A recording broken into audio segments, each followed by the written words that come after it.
In 1945, some workers in Egypt accidentally dug into an early Christian tomb. Inside, they found a large jar containing 13 leather-bound manuscripts, which were composed of 48 separate works. Practically all of these works are Gnostic, meaning they teach salvation through mystical knowledge. And one of these manuscripts contains the Gospel of Thomas. In Gnosticism, people are believed to be souls in material bodies. Only through true knowledge can they ascend. And according to this religion, Jesus is the Redeemer who came to communicate that knowledge and liberate man. He communicated this knowledge to selected disciples, one of them being Thomas. In almost all spiritual paths or traditions that are followed, eventually that which is discovered leads to this same ascension. And if these teachings had been placed in the modern Bible, the message may possibly have been clearer and more focused on the power that is held within each person. The Gospel according to Thomas doesn't tell a story. It's a compilation of approximately 114 sayings attributed to Jesus. The opening words of the document read, "These are the secret words which Jesus, the living one, spoke, and Didymus Judas Thomas wrote down. And he said, Whosoever finds the interpretation of these sayings shall never taste death. Let not him who seeks desist until he finds. When he finds, he will be troubled. When he is troubled, he will marvel, and he will reign over the universe." The sayings themselves are not the secret. The secret lies in their interpretation. When you find the true answers, it will trouble you because it goes against most of what you've been taught. And when the truth of it sets in, it will marvel you.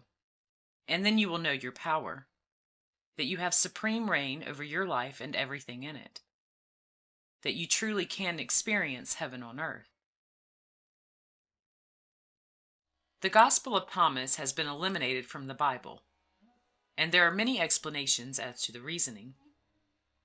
Some religious leaders express that if you read it and compare it to what you see in the New Testament, it's a very different kind of book, presenting a quite different Jesus. They claim that these particular teachings about Jesus mesh with certain philosophical principles that only grew in popularity, but that they aren't necessary to the work of the Bible.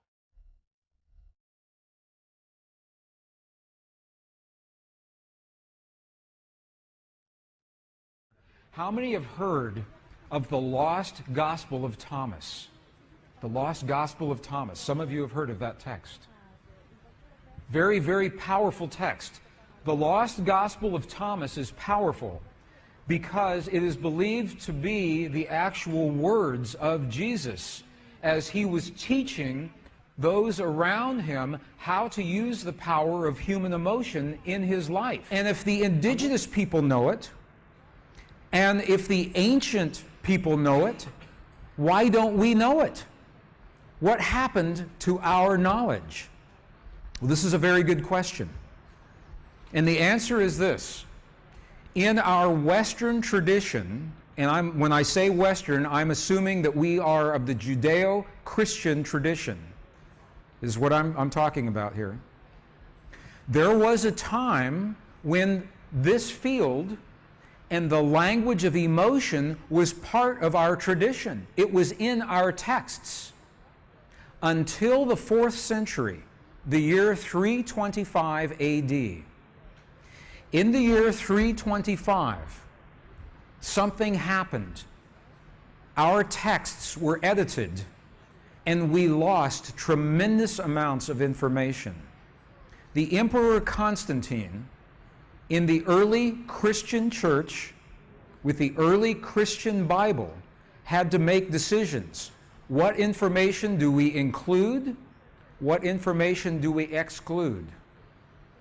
And what we know now is that at least 45 books were either completely taken away or tremendously edited into what we call today our Western biblical tradition.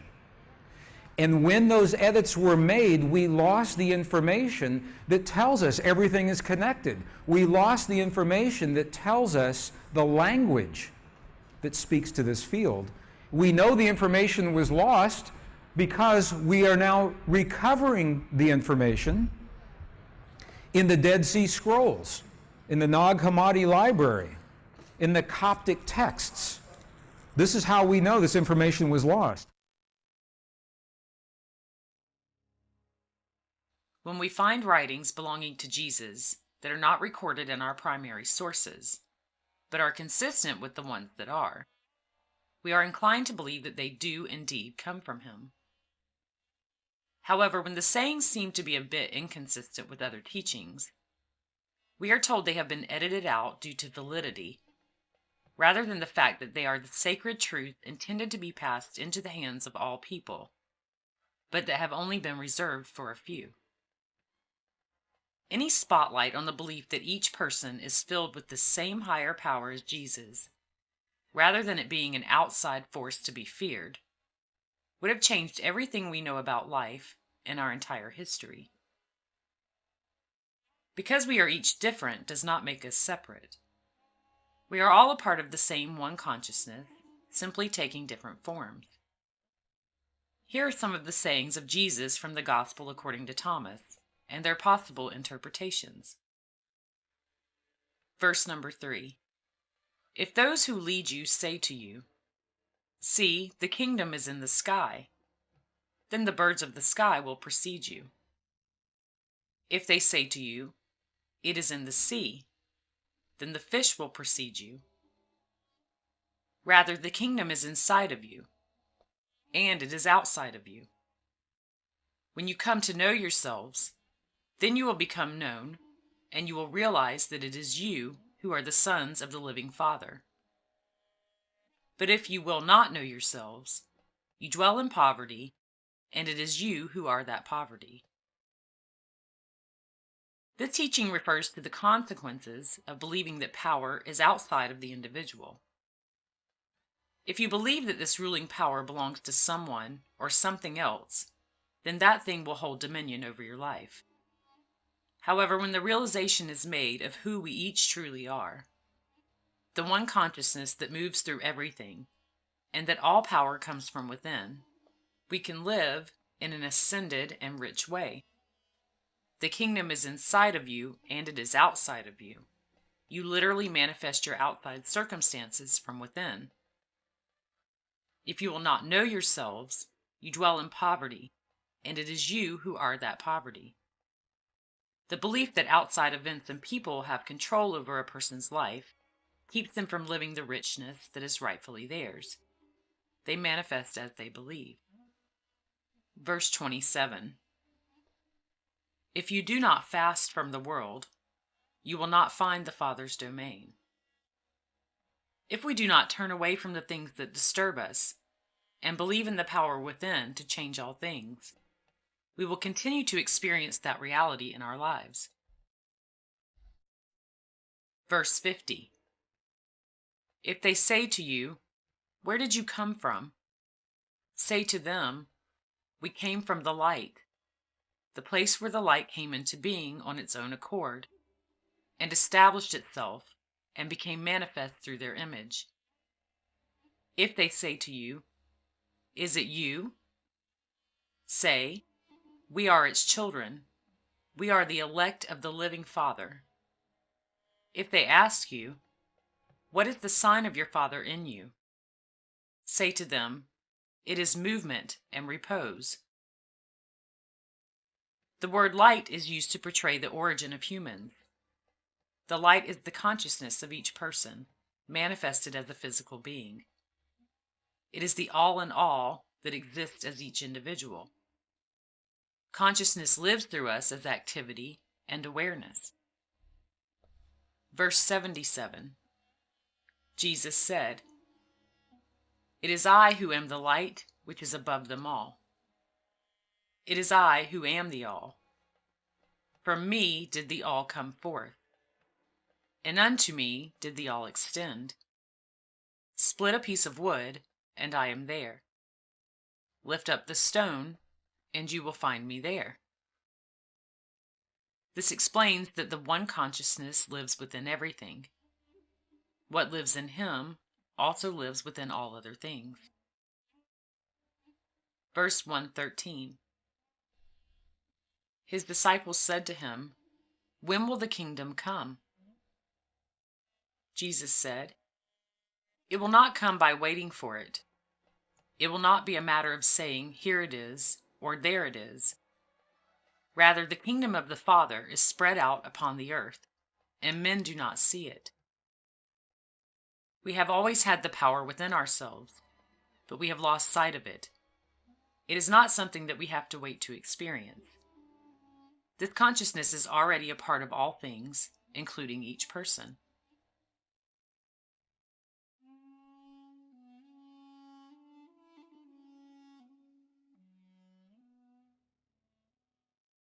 To unleash the force of the divine matrix in our lives, first, we have to understand how it works. And the science tells us how it works. Secondly, we must speak the language that the divine matrix recognizes, and science cannot tell us that. That comes from our past, from our culture, from our history, from those who have learned and used this language for thousands of years. So this is what we're doing right now. We're learning what did Jesus and what did the great masters say about this language. Because it's the same whether you're talking Buddhist or Hindu or Christian, pre-Christian traditions. They're all telling us that there is a field of energy and that we have the language to use that field. This is an actual page out of the Gospel of Thomas. So we know that this ancient gospel actually existed. And you can see some of the letters. These are Greek letters. You can actually read some of, if you know Greek, you can see some of the Greek letters right here. In the Gospel of Thomas, two very important keys. This was written right around 300 years after the time of Jesus. In this gospel, okay, so here's what we're doing. We've been in the Buddhist monasteries in Tibet, and they're telling us that that feeling is the prayer, one. Two, that we must feel as if our prayers have already been answered. Okay, and now we're in an Egyptian monastery with the texts that used to be our tradition before they were edited, and we're going to look at the instructions that tell us how to do that. Okay if we do that? Is that good? Okay. Gospel of Thomas. If you have a copy of the Gospel of Thomas, this is verse 106, translated from the Nag Hammadi Library. And if you do not have a copy, it's in our books, and you can go to any library and pick this up. Verse 106. Look at what the Lost Gospel of Thomas says. It says, "When you make the two, thought and emotion, one." So the Gospel of Thomas is talking about thought and emotion. It's saying when you make your thought and your emotion one, look at what happens. You will say to the mountain, "Mountain, move away," and the mountain will move away. It's saying that when you can marry your thought and your emotion into one single potent force, that is when you have the power to speak to the world. Secondly, when you make the two one, what are they talking about? What are the two? Let's go back to our image. The two, thought and emotion. When the two become one in our hearts, we create the feelings in our bodies. When thought and emotion become one, and you'll see how to do that in just a minute. Let's go back to the Gospel of Thomas, another verse. Now this is verse 48. It says almost the same thing. This was so important that it was recorded at least 3 different times in the same Gospel. Look at what this says. If the two make peace with each other in this one house. When Jesus is talking about the house or the temple, what is he talking about? What is he talking about? Precisely you. You are the house. You are the temple. If the two make peace with each other in this house, if thought and emotion become one, if they make peace with each other in this house, look what happens. They will say to the mountain, move away, and it will move away. He's telling us again, in a completely different verse, how powerful it is to marry thought and emotion. But they still haven't told us how. How do you do this? That's the next piece. In the early Christian Bible, your Bible today, there is a passage. How many have heard, ask and ye shall receive? Have you heard that before? Ask and you shall receive. Have you heard that? I know people that ask and ask and ask and nothing happens. Because the asking is not done with the voice. The asking is not done, please, please, bring this to my world. That's not asking. To ask, we must speak to the field, to the divine matrix, in the language that the field recognizes. And a language that's meaningful. The field doesn't recognize our voice, it recognizes the power of our heart. Remember this morning, our heart, we have a feeling, creates electrical waves, magnetic waves. That's the language the field recognizes. So when you create the feeling in your heart as if your prayer is already answered, that creates the electrical and the magnetic waves that bring that answer to you. In the Bible that you have today, the King James Version, John 16, 23, 24, what you have is the condensed version. You have the edited version. The edited version looks like this. This is the edited version. Whatsoever ye ask the Father in my name, he will give it to you. Hitherto have ye asked nothing in my name. Okay? Ask and ye shall receive, that your joy may be full. Okay, this is the edited version. This is so amazing to me because they took out the two sentences that tell us how to ask. In the 4th century, when the edits happened, they took those two sentences out. Would you like to see those two original sentences? Okay, we'll go back into the original Aramaic and we'll look at a new translation. This is the original Aramaic. It begins, it looks very similar. So this is the retranslated version with the missing pieces. All things that you ask straightly, directly from inside my name, you will be given. It says, so far you've not done this, because if we ask with our voice, we have not done this. Now here's the piece that was edited. Here is what was lost. Look at these two very powerful sentences. Ask without hidden motive and be surrounded by your answer. Be enveloped by what you desire, that your gladness be full. Look at what it's saying. It's not saying to speak a word, it's saying to be surrounded, to feel as if. If you are surrounded, you are feeling as if your answer has already happened. Be enveloped.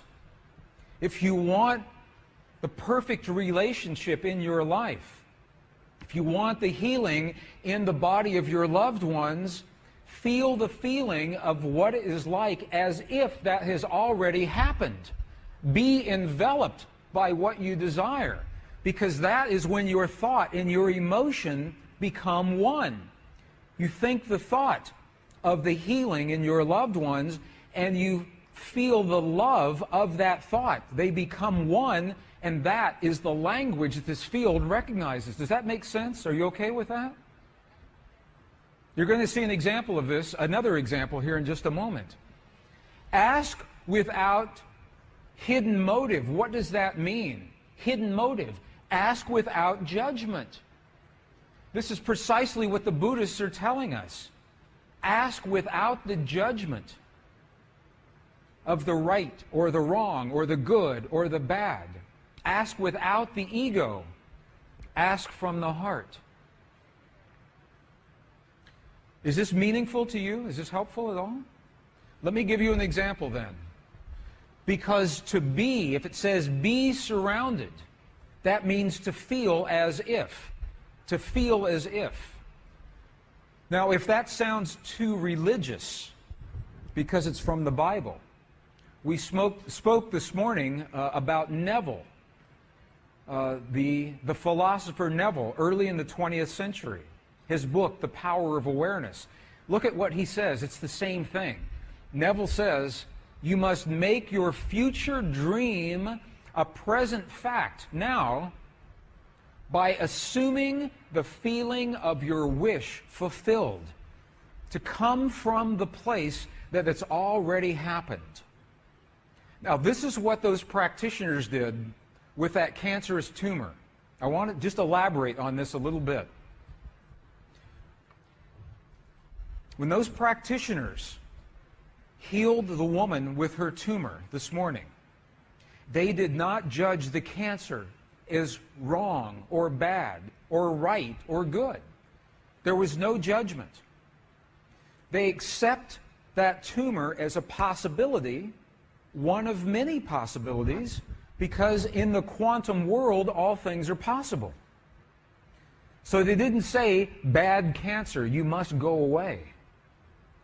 Or we're going to operate on you, or we're going to use radiation on you. They didn't do that. They accepted the cancer as it was, without hidden motive, without judgment. And they said, now we're going to choose a new reality by feeling, assuming the feeling as if the woman is already healed. So what they did was they felt the feeling as if the woman was fully healed, fully enabled, fully capacitated, already happened.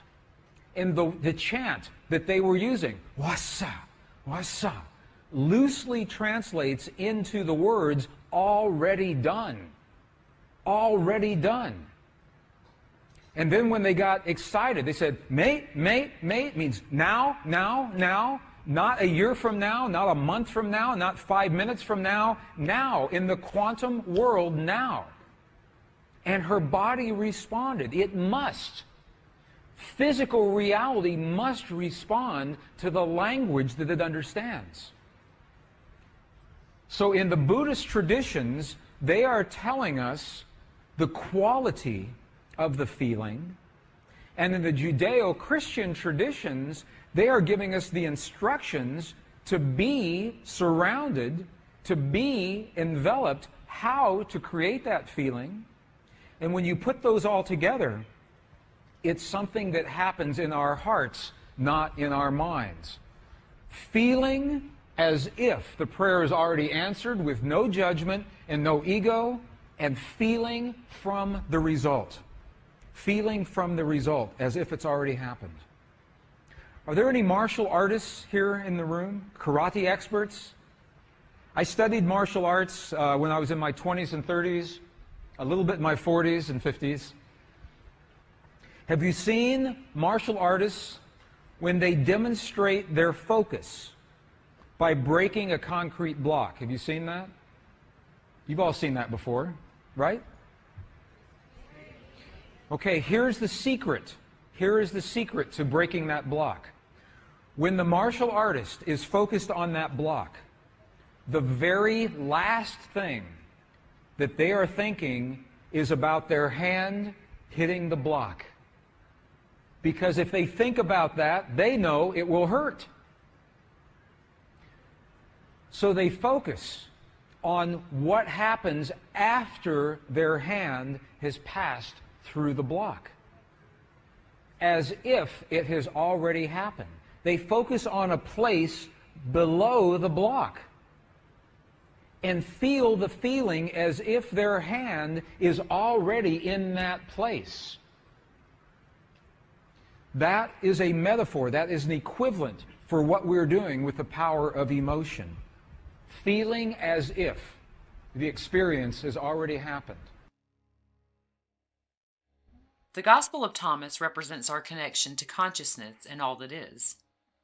It is the knowledge that liberates man. If a person does not experience this higher consciousness, they believe themselves to be separate, alone, and simply a victim of circumstance. To break free from any manifested reality that does not serve what a person desires, the false image of the self must be replaced with the true knowledge of who and what we each are, and the power that we each possess.